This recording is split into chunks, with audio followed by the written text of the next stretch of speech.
hari ini itu kita bakal ada sesi sharing atau talk show yang judulnya apa nih Bella? Anak yatim versus anak Piatu. Boleh nggak sih kayak perkenalan diri dulu nih? Dimulai dari ini mas-mas yang pakai kacamata boleh?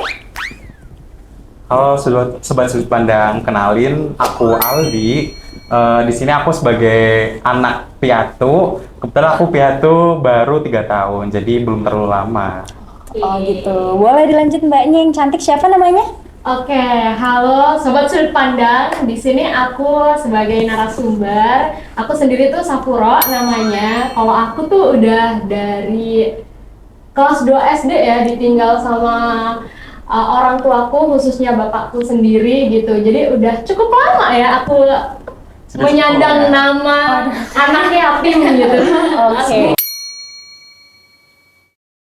Karena kita akan sharing tentang pengalaman teman-teman yang siapa tahu itu bisa jadi motivasi kalian, bisa jadi manfaat untuk kalian juga, gitu sih Bu. Betul banget, dan juga perspektif baru bagi kita untuk gimana sih caranya menghadapi rasa berduka ya. Betul. Apalagi setelah kehilangan orang spesial atau orang yang kita sayangi gitu. Pasti kan rasanya berat banget. Kita main game Have you ever atau bahasa Indonesianya tuh pernah nggak? Pernah nggak kalian menerima dark jokes atau candaan gelap gitu dari teman-teman karena kalian nggak punya salah satu orang tuanya gitu? Pernah nggak?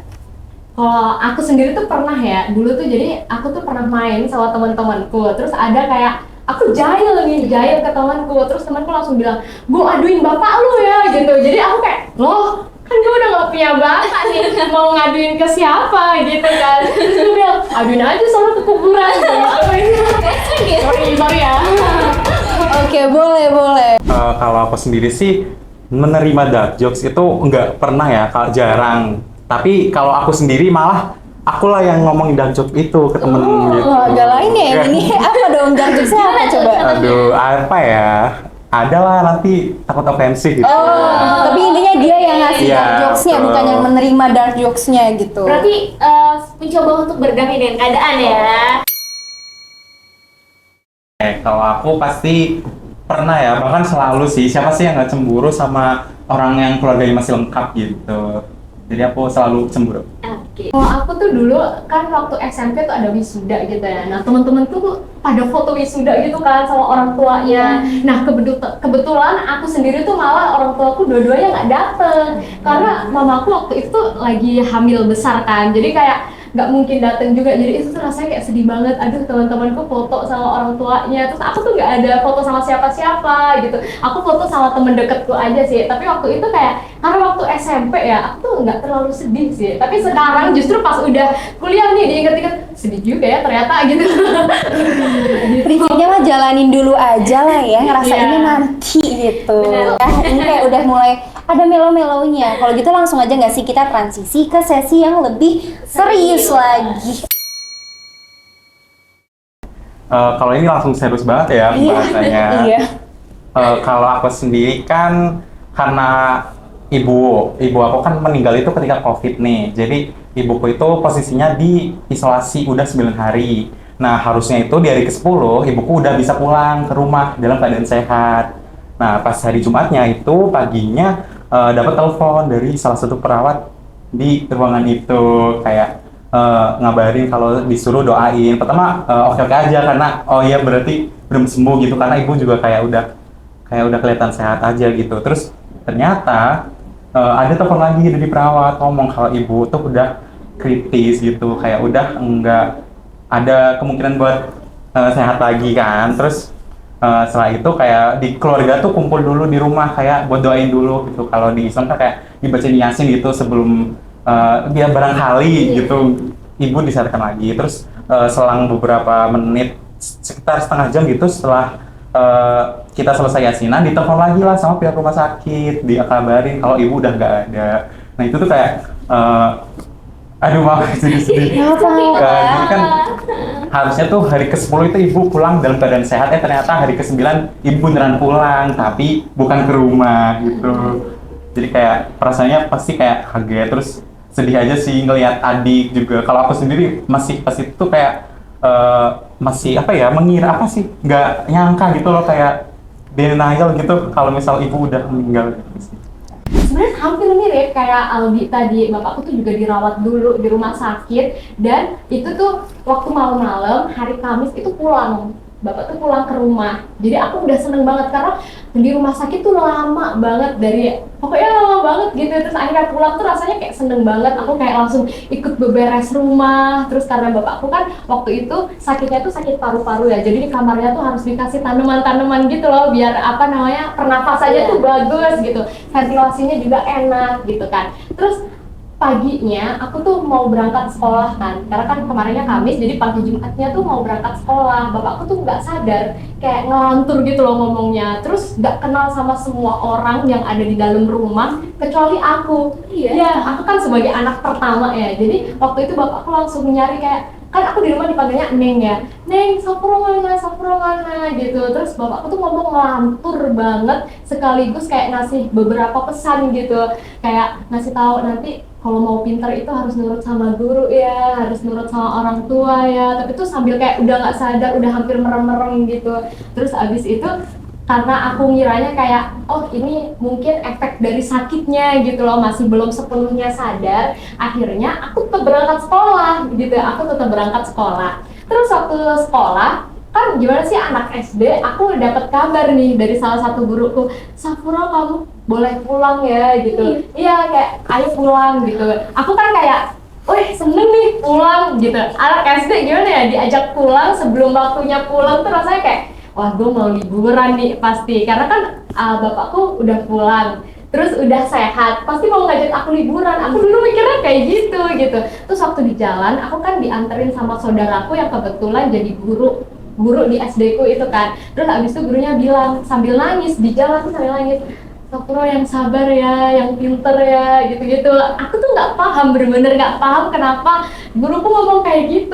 Akhirnya pas aku pulang, aku ngeliat depan rumah, loh kok rame banget rumahku gitu. Terus ada bendera kuning, terus aku langsung kayak nangis banget. Terus aku kayak lari lewat belakang rumahku karena depan tuh udah rame banget ya. Terus ada saudaranya bapakku yang mirip banget sama bapak, itu aku kira bapakku kan, jadi aku langsung lari, terus aku langsung peluk, ternyata itu bukan, omku. Momen yang paling aku ingat itu, jadi waktu itu kan kondisi finansial di keluarga aku tuh lagi di bawah gitu ya. Nah rumah tuh bocor-bocor gitu kan. Waktu itu pas ditinggal sama bapak, mama aku tuh benerin genteng tuh sendirian. Jadi apa namanya, jadi mama aku waktu itu naik ke tangga aku yang pegangin gitu, ngebenerin genteng. Jadi itu sejujurnya sampai sekarang tuh masih sedih banget gitu kalau diinget-inget. Karena ya gimana ya, kalau biasanya bapak di rumah kan bapak yang benerin ya kalau ada apa-apa gitu, tapi semenjak bapak nggak ada tuh semua pekerjaan bapak tuh dilakuin sama ibuku, dilakuin sama mamaku gitu. Dan itu tuh gak cuma benerin genteng, tapi bener-bener semua. Dari mamaku tuh yang ibu rumah tangga jadi kerja buat ngebiayain sekolahnya anak-anaknya gitu. Jadi bener-bener peralihannya tuh berasa banget. Dan sejujurnya dibanding rasa sedihku tuh, aku tuh selalu ngebayangin rasa sedihnya mamaku tuh pasti lebih sedih banget, lebih capek banget, dan semuanya tuh pasti rasanya komplit banget gitu sih. Itu perbedaannya. Setelah aku kehilangan ibu tuh aku ngerasa kayak dunia tuh bener-bener separuhnya hilang gitu. Terus kayak setelah itu tuh berturut-turut aku kayak ngalamin kegagalan gitu loh. Kalau kan kata orang tuh doa ibu kuat banget nih. Nah aku tuh kayak, aduh apa karena ibuku udah nggak ada ya, jadi nggak ada yang doain aku bener-bener sekuat itu. Jadi kayak aku habis saat itu tuh ikut lomba ini, ikut itu, tapi kayak kalah, terus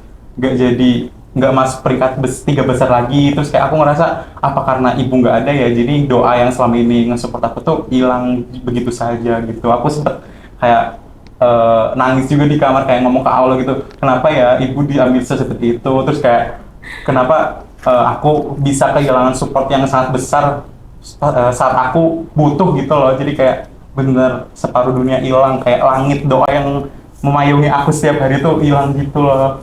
Dunianya runtuh ya. Iya. Karena ibu kan juga ada penyakit lain ya. Sebelum ibuku COVID itu tuh ada diabetes. Jadi setiap malam itu aku ngobatin dia pakai jarum insulin. Setiap malam aku yang nyuntikin ibu kan. Nah itu kayak udah berbulan-bulan. Terus setelah ibuku udah nggak ada, terus aku ngeliat ini alat-alatnya berserakan gitu, kayak harusnya aku setiap malam masih nyuntikin gitu, terus dulu males buat nyuntikin, sekarang malah kepengen nyuntikin setiap hari lagi gitu loh. Nah, momen yang paling aku ingat tuh sebenarnya tiap takbiran sih, malam takbiran itu bapakku kan sering takbiran di masjid ya, dan itu tuh selalu ngajak aku gitu. Jadi sampai sekarang tiap aku denger takbir tuh rasanya kayak suara takbirnya tuh dengernya kayak suara bapakku gitu loh. Jadi kayak semua orang yang lagi di malam takbiran tuh nyuarain takbir, itu aku kayak dengernya suara bapakku dan aku kayak masih ada di sampingnya gitu sih. Waktu itu bapak tuh ngasih beberapa pesan gitu, kayak Safuro kalau mau pintar itu harus nurut sama orang tua, harus nurut sama guru, yang sopan gitu-gitu. Terus aku ada sih beberapa wasiat yang dititipin bapak, disuruh ngehafalin beberapa surat gitu. Kalau dari aku sendiri, pas ibu sakit itu kan yang beres-beres rumah itu adiknya ibu. Nah, kamarku pas itu posisinya lagi berantakan. Nah, terus si adik ibu itu bersihin sambil bilang loh kayak, duh ini kamar berantakan banget. Terus aku marah kan. Terus pas saudaraku udah pulang, ibu ngomong kayak, jangan gitu. Kalau misalnya udah dibaikin sama orang itu, jangan dimarahin gitu kayak. Walaupun si orang yang ngebaikin kita sambil ngomong sesuatu gitu harus terima kasih. Jadi kayak pesan dari ibu tuh selalu terima kasih sama orang yang udah baikin kita, udah ngasih kita sesuatu, udah bantu kita sesuatu gitu. Jangan pernah kita menaruh sesuatu hal apa ya kayak membenci orang yang udah bantu kita gitu. Mau ngomong, ayo ibu tidur sama aku di kamar. Karena sebelum ibu diisolasi itu, ibu minta tidur di kamar aku. Nah, tapi aku nolak karena kalau lagi sakit kan nggak bisa kipasan. Aku itu kayak nggak tahan panas kan. Terus aku mindahin bantalnya ibu tuh ke kamarnya lagi. Terus ibu bilang, ibu mau tidur sama Aldi loh. Gitu. Terus aku bilang, gak usah bu, nanti juga aku pindah ke kamar ibu. Kalau misal ibu malam-malam kan kalau lagi sakit manggil-manggil gitu kan. Terus ternyata itu permintaan terakhir ibu sebelum ibu meninggal. Terus kayak sampai sekarang tuh itu nggak dilupain. Kalau aku tuh bapak, aku mau minta maaf sih karena sampai sekarang tuh sebenarnya aku tuh belum pernah datang ke kuburannya bapakku. Alasannya tuh karena nggak pernah kuat gitu. Bahkan dari awal bapak dimasukin ke liang lahat tuh aku nggak ikut karena emang nggak kuat gitu. Aku sama mamaku tuh sampai sekarang tuh belum pernah datang ke sana. Pesannya tuh kalau misal bapak ada di depanku, aku mau minta maaf gitu. Tapi berat banget ya, aku juga ikut. Bella ikut nangis. Cup. Jujur, nggak apa-apa. Tarik napas dulu aja. Kita take it slow aja ya, teman-teman. It's okay. Hembus, tarik. Baru hembus ya. Hembus dulu bukan tarik. Tarik hembus dulu. Oke. Jadi aku mau ngomong sih buat Ali sama Safuro. Aku tahu perjalanan kalian berat dan panjang juga. Tapi kalian keren banget. Beneran keren banget. Aku juga kalau di posisi kalian aku belum tentu aku kuat sih. Sama.